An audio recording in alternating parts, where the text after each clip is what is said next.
The post-recessionary environment, people have donor fatigue. Just this last few weeks we've had China, Pakistan, last year was Haiti and Chile. It's too much. How do you keep the momentum up? I think we've got to keep it simple. I think that's been one of the keys that's really worked for us. And we've always had programs that we can break down to individual donor participation with a contribution that's small enough that is manageable. I think sometimes these crises are so enormous that they're overwhelming for people. And it looks so big and so much and so diverse all over the world that people are put off before they start. They think, what can my little contribution do to make a difference? And I think that that's one of the key things, is to have programs where people can participate and feel that, get the feel good and know that whatever it is that they're contributing, they can make a big difference. Let's talk about the tangibles, because some people argue that NGOs and humanitarian aid is effectively a $30 billion per annum business. So there's a lot of commercial sense in getting into this environment.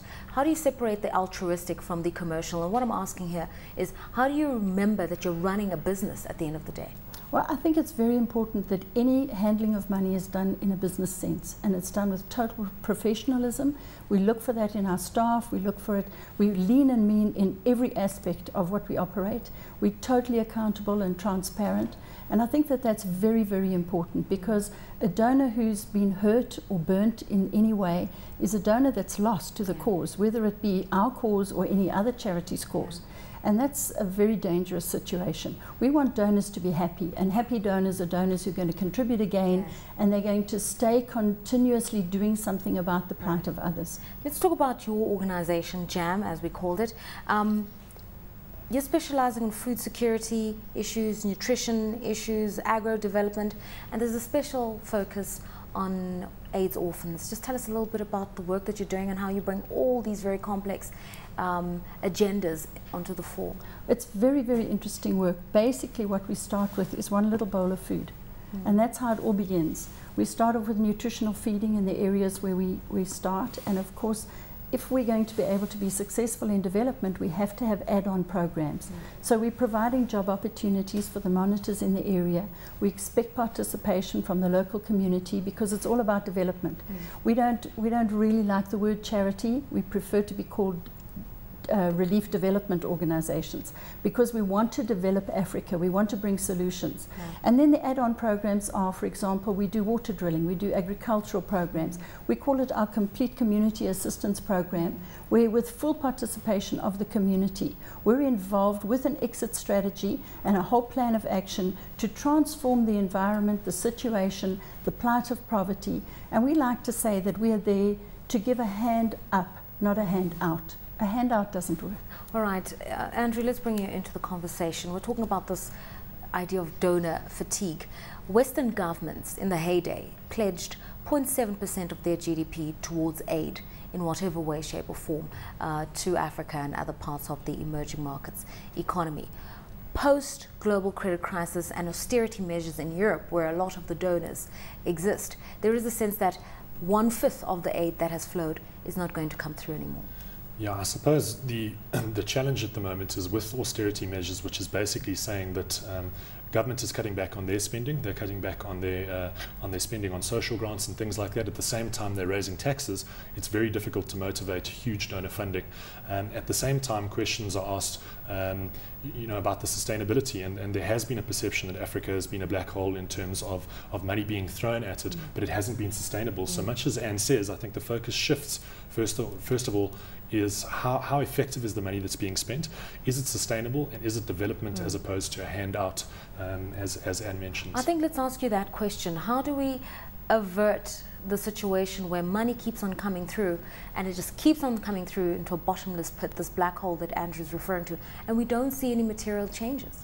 Yeah, we need to see change, and transformation comes only with an exit strategy where we leave behind a community who are now self-sufficient, who can take care of themselves. We've developed the skills, we've provided opportunities for them to go to the next level. And really, our continent needs to change. Most of our feeding in the countries where we're working is school feeding, so it's completely connected with education. And the parents, even though they might not be educated themselves, and they wouldn't necessarily see the importance of sending their children to school, but they see the importance of their children receiving the nutrition that they can get. And so that is the connection with school feeding, is that they're getting an education as well as the nutrition. And it's only through education that tomorrow is going to change for them. Okay, we'll expand on that a little bit. How much support do you get from indigenous African communities? How much do people like me, an African, support what you're doing? We're really expanding in that area because we want payback. We want people to participate in the programs. A lot of it is not monetary, but it's in kind, it's in time, it's in participation. As I say, we involve the communities in helping the communities. We have a little slogan that says, helping Africa help itself, because Africa can help itself. And so the communities are involved. All the preparation of the food is done by the local communities. We involve the school SCAs, or whatever they call them in the schools. But they have to participate. And so in some of the very rural areas, the mamas in the community bring the wood, and others bring the water, and they cook it up, and they boil the food, and they prepare all of it, and they do the distribution, and our monitors oversee the programs. You know why I'm asking you this question? Often when I watch documentaries about the poverty dynamic in Africa, it always seems to be other poor people picking fellow poor people up. The wealthy seem to be completely disconnected from this. When we look at AIDS orphans in the townships, it's usually a retired lady in the community who creates a creche with no resources but her meager pension. Yeah, and that's really a heartbreak, because I think people get so caught up in business that they think with a completely different mindset, and they forget maybe where they've come from or the opportunity that they've now been given to make a difference for somebody else. And to me, the greatest fulfillment in life is to change things for somebody else. Because it's not all about me and survival. It's about us being able to be effective in our lives and leave behind a legacy that says, I've made something different for somebody else. Okay, what about people who argue that, you know what, too much poverty in Africa for too long a time, we're sick and tired of the situation now. All this aid, all this charity is creating a situation where people wallow in a psychological setup of dependency, where they never pull themselves up by the bootstraps, go out there and try to earn a living.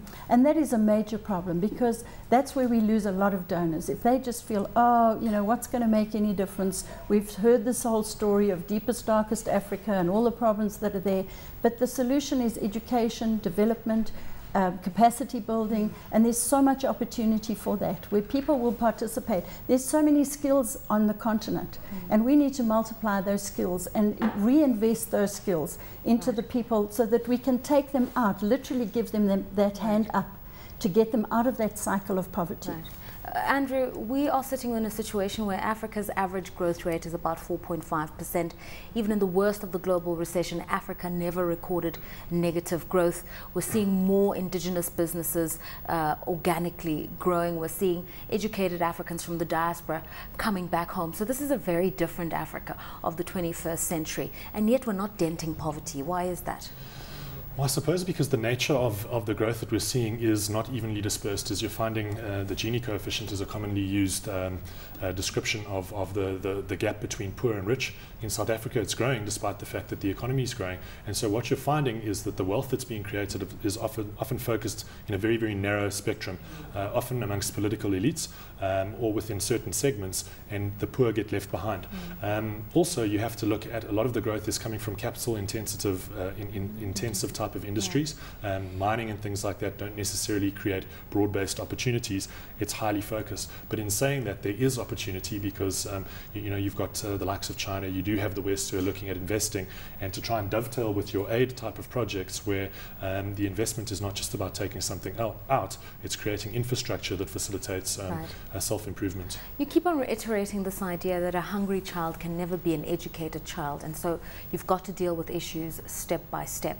Some of the work that you're doing by way of going beyond feeding schemes and entering into this, the realm of food security. Tell us about the work that you're doing when you say you leave communities self-sufficient. What does that mean on a continent where over 60% of the people work in one way or another within the agricultural sector? Well, if we're being effective in the development programs, as I've referred to them, then the children at first are dependents. Yeah. They're dependent on that bowl of food that's giving them good nutrition.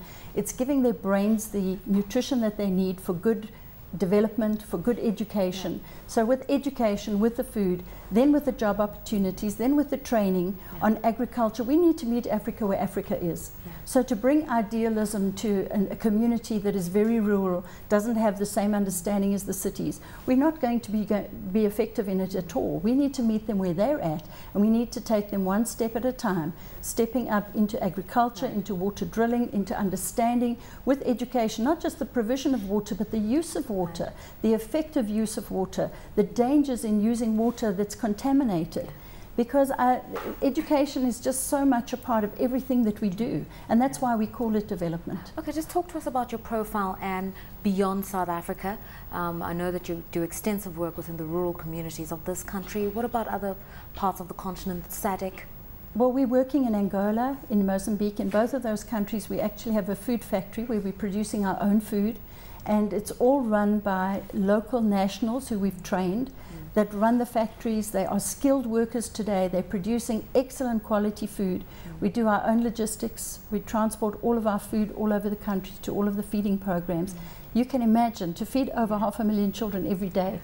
To many people that would look like a logistical nightmare, but we have been doing this work for 26 years now. So we've learned lots of tricks of the trade. And yeah, so we're also working in southern Sudan. That's a tough place to be working. It's not an easy one, but we're longing to see the transformation that can take place in Sudan. And then we've partnered in other countries like Ethiopia, Zimbabwe, and so on, where we can. But we want to be all over the continent. Okay, and just a final input from you, Andrew. Western donors seem reticent to bring in the donor aid. China is now the #1 trading partner with Africa, the second largest economy in the world. They don't really do aid. What they often do is issue soft loans. How is that different, and what more could the emerging market economies do? I suppose it depends on what the conditions attached to their involvement is, and if they leave a legacy. If it's really just a one-way relationship, you look up in Angola, there's been a lot of infrastructure development which will facilitate education or whatever it might be, and that's really the key, is just making sure that it is mutually beneficial, and that the strings that are attached to it are really work both ways.